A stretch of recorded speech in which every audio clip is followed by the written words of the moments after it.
Myself, Amanda, Isabel, and Blake collectively chose the sickle cell article titled Comparison of Two Vitamin D Supplementation Strategies in Children with Sickle Cell Disease, a randomized controlled trial for our vodcast assignment. Comparison of two vitamin D supplementation strategies in children with sickle cell disease. A randomized controlled trial is an experimental and an informative article informing the reader about the cause of the sickle cell disease, its effect, and the trial that was conducted, which can cure and/or minimize the effects of sickle cell disease.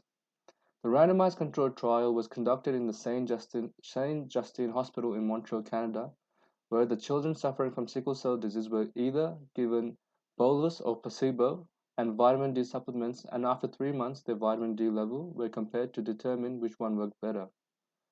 The aim of the article is to increase vitamin D levels in children suffering from sickle cell disease.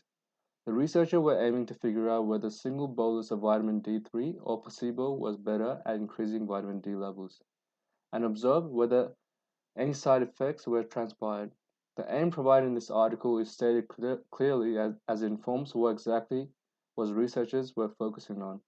The hypothesis wasn't stated in this article, which was unusual because not all articles have hypotheses, but randomized controlled trials articles such as this one required a hypothesis. This trial was tested on children aged between 5 and 17 years old who were suffering from sickle cell disease at the time. The trial was conducted from September 2018 to September 2019, and it was tested on 369 children who were entered the Saint Justine Hospital in Montreal, Canada. The participants who were included in the trial were disregarded to their vitamin D levels initially because the change in the vitamin D levels were significant after the 3-month period. Participants who had a history of urolithiasis, administration of drugs interfering with calcium and vitamin D absorption or metabolism, hypercalcemia, rickets, or any bone disease requiring vitamin D supplements were excluded from the experiment for health and safety protocols. Unresolved pain, poor compliance, and hospitalization in the last 2 weeks for vascular and occlusive events were also resulted in exclusion from the trial. The article is approved by the Saint Justine Hospital Ethics Board, and all the participants and the legal guardian provided written informed consent to partake on the trial. The ethic approval is mandatory because it assures the safety of the participants and the researchers. Ethic approval is one of the primary subjects required for article and/or experiment is conducted because research funders will generally only fund research that has ethic approval, and many publishers will not accept for publication results of research that was not ethically approved. In this study, the design was a double-blind randomized control trial, or RCT. Of the 40 children enrolled in the study, they were randomly set to two groups to be given either a single oral bolus 300,000 UI vitamin D or a placebo. 20 children received placebo interventions while 18 were given the vitamin D supplement.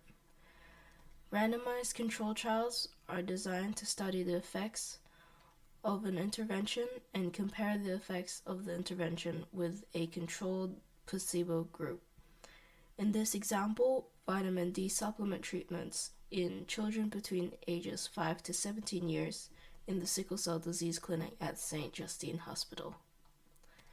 In a double-blind RCT, participants are allocated to either a treatment or control placebo group using randomization techniques such as simple randomization, block randomization, and stratified randomization. Because the study was double-blind, neither the researchers nor patients know what treatment or intervention they are given. There are advantages for running a double-blind randomized control trial for this sort of study. Some advantages of RCTs are their lack of population bias with good randomization, and the results can be easily statistically analyzed. And with double-blind trials, it eliminates observational bias from researchers when evaluating results from patients as much as possible. Some disadvantages and problems found in randomized control trials are volunteer bias. It can be expensive.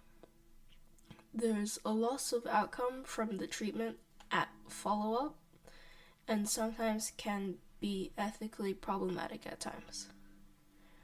The study was approved by HSJ Research Ethics Board, and the participants were given written consent by their legal guardians.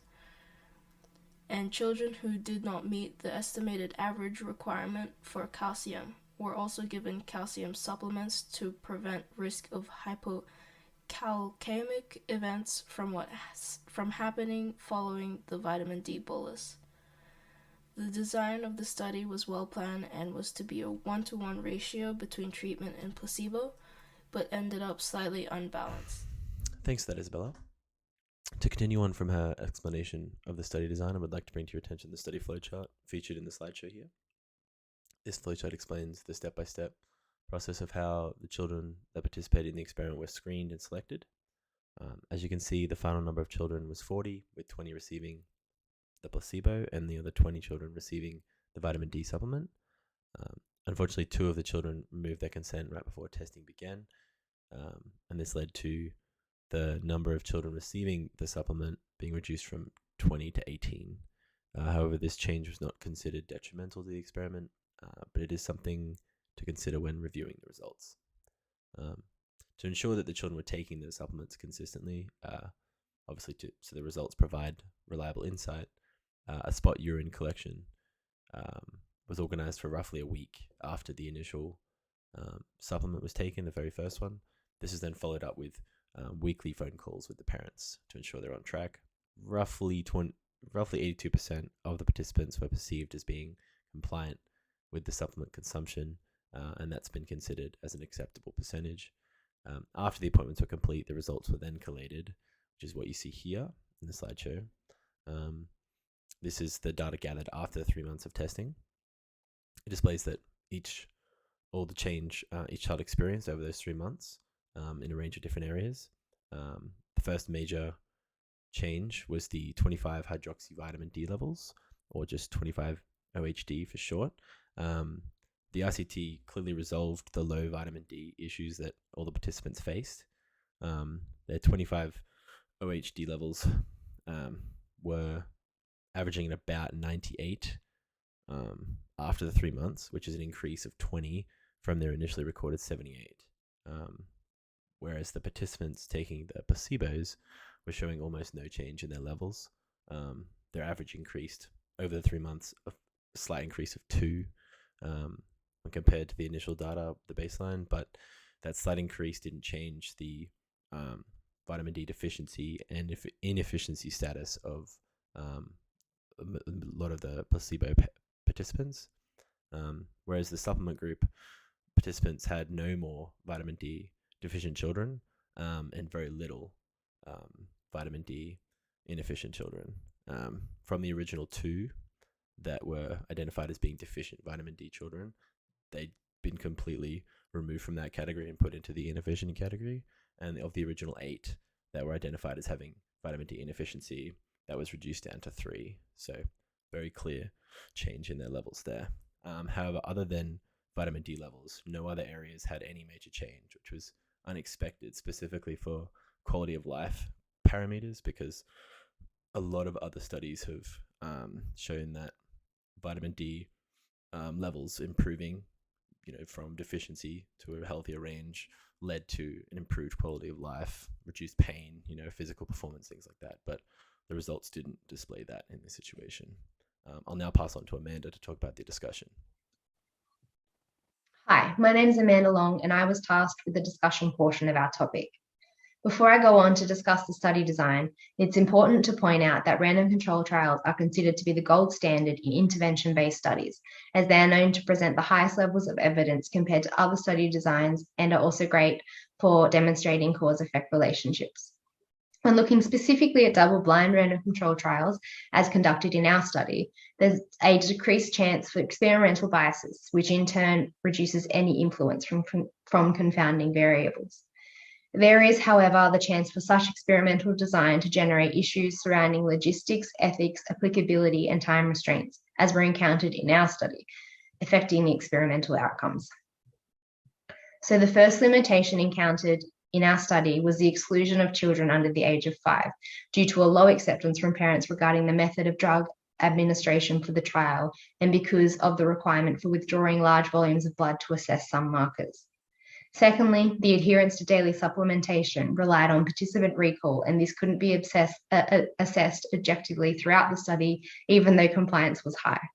Thirdly, the fixed bolus dose of vitamin D used for the trial was not adjusted according to the children's weight or to a baseline vitamin D level, which therefore meant that the weight-based total doses for the vitamin D bolus group varied significantly. This then meant that children receiving higher doses had higher than the 25 hydroxyvitamin D levels at the end of the study than those receiving the lower doses. This limitation also posed ethical concerns and uncertainty post-trial, as improvements in clinical outcomes weren't observed, even in the children who had received the higher doses in vitamin D per weight. And finally, the duration of the study itself was a significant limitation, as the short time period limited the ability to assess long-term effects of the vitamin D bolus. Further trials with longer observational periods are required to obtain creditable evidence. Whilst there are several limitations that we encountered in the study, when we look at the strengths, they match up with other random control trials in the sense that the study was comparative, it minimized biases, and reduced confounding factors. The study is also publishable with its results, being that it achieved 100% compliance with bolus administration, high compliance with daily vitamin D supplementation, and a 100% retention rate.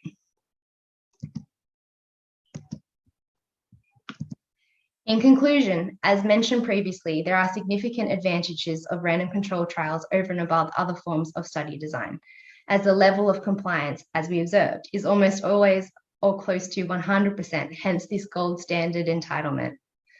For this specific clinical trial, a double-blind random control trial was the right choice of study design to ensure no biases influenced outcomes and that comparative results were obtained, meeting objectives.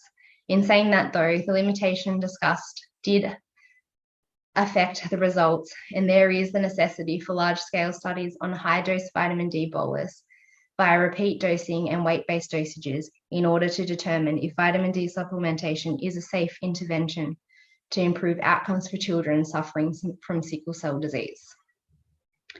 Thank you for listening to our presentation.